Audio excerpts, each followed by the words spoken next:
President, I understand we're in a quorum call, and I would ask unanimous consent that that quorum call be lifted. Without objection. Mr. President, thank you very much. We are debating, discussing, and hopefully concluding our work on something called an omnibus appropriation bill. I certainly decry the method by which the committee, the Senate, and the Congress work in regard to appropriation bills.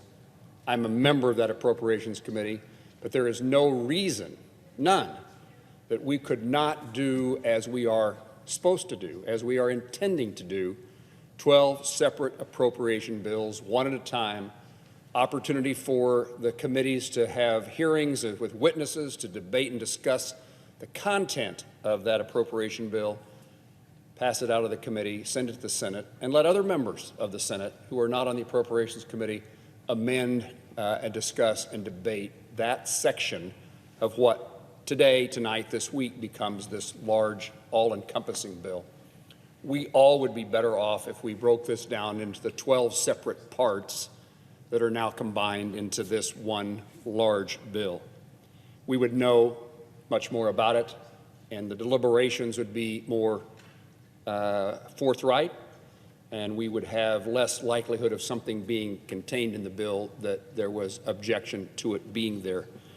So I hope in the new Senate, the new Congress beginning in January, we as appropriators, we as members of the Senate, work hard to go back to the way things were before I was ever in the Senate, in which there is a budget, 12 appropriation bills then fill in the spaces on that budget, and then ultimately every member of the United States Senate has input into the outcome. I want to highlight something that's in the appropriation bill that we are discussing and considering at this point in time.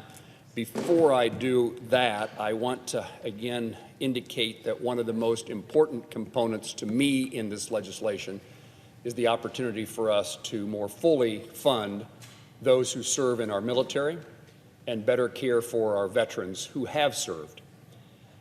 There is some suggestion that we are rushing to complete this legislation before the new year. The reality is we are, again, because of the process that we have failed to follow, we're behind in the system. It's not that we are advancing a bill that was something to take advantage of in the future. We're 3 months behind in passing an appropriation bill that was due at the end of the fiscal year, September 30, 3 months ago. And if we wait to pass an appropriation bill into the new year, we're supposed to have our appropriations process completed in March. We'll just be beginning the discussion, debate about the old bill, the bill for this year, at the time in which we're supposed to be advancing the conversation, debate, and outcome of a bill to fund the new year. And in the process of doing so, we will have left our military at flatline funding.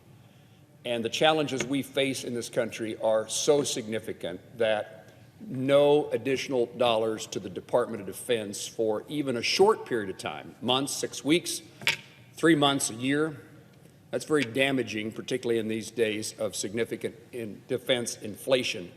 And so it is important for us to complete our work at a timely fashion, and unfortunately for us, that timely fashion is already 3 months ago. In this bill, in a bipartisan fashion, we were successful in adding a number of provisions to the bill that advance the cause of those who served our nation. So my point, first of all, is for those men and women who serve in our military today, they deserve something different than old funding or no funding or continued funding at a flatline level. And for our military men and women who served in the past, our veterans, they deserve many of the provisions that are now included in the appropriations package. Our military, as we know, is comprised of many selfless Americans who signed up, volunteered to serve. It is through their sacrifices, their family sacrifices, that they have protected and preserved the gift of freedom that we have in this country and what we should always cherish. In asking brave people to serve, men and women, generally young, we make as a nation a promise to them and to their families that their government will assist them in successfully returning to civilian life after their service. Specifically, I think we promise those who serve help for them in transitioning to civilian life through education, training, and economic assistance, to provide them medical care for their injuries or diseases incurred during their service, and to compensate them financially if those injuries prevent them from meeting their full earnings potential. As we consider the FY 2023 appropriation package, there are a few specific veteran bills that have been included in this legislation to give the Department of Veterans Affairs the tools and resources they need to meet the changing needs of America's veterans. The Joseph Maxwell Cleland and the Robert J. Dole Memorial Veteran Benefit Health Care Improvement Act, long last name honoring two previous members of the United States Senate, including my successor in the seat I hold in the United States Senate, Senator Bob Dole.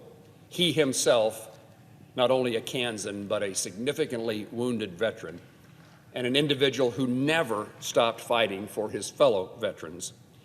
It is an honor to name this legislation with his respect in mind.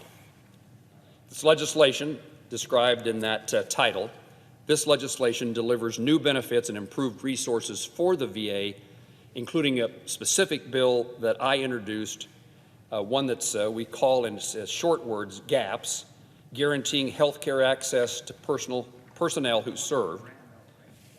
That act builds upon previous legislation and efforts to continue to lay a groundwork necessary to transform the VA into a modernized, innovative health care system.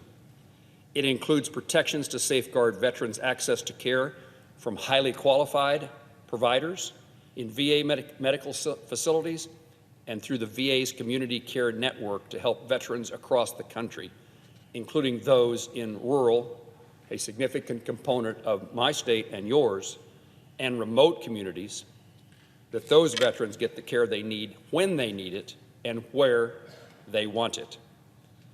It would also require the VA to establish a pilot program to empower veterans by letting them schedule their own appointments, just like they would be able to do if they were seeking care elsewhere. Additionally, this package includes another piece of legislation, the Strong, S-T-R-O-N-G, the Strong Veterans Act, a set of mental health legislation, including the Reach for Veterans Act. This legislation would require the VA to make key improvements to the Veterans Crisis Line and to conduct outreach on the rollout of 988 as the new suicide and crisis hotline. Additionally, the Strong Act includes my 9/11 Veterans Mental Health Care Improvement Act, which would require the VA to expand access to mental health care, increase its mental health workforce, and direct the department to conduct critical research on brain health. Lastly, this mental health package includes a bill to improve mental health and suicide prevention outreach to American Indians and Alaska Native veterans. We must make certain that our country is doing all it can do to honor its promise to care for those who have borne the battle and for their survivors. I urge the passage of the provisions in this bill that are so important to veterans. It's included in the entire omnibus spending package. Mr. President, I know that you've dedicated attention to the veterans that you know and care about. I look forward to working with you and my colleagues as we continue this effort to make certain that those who served our country receive what they were entitled to.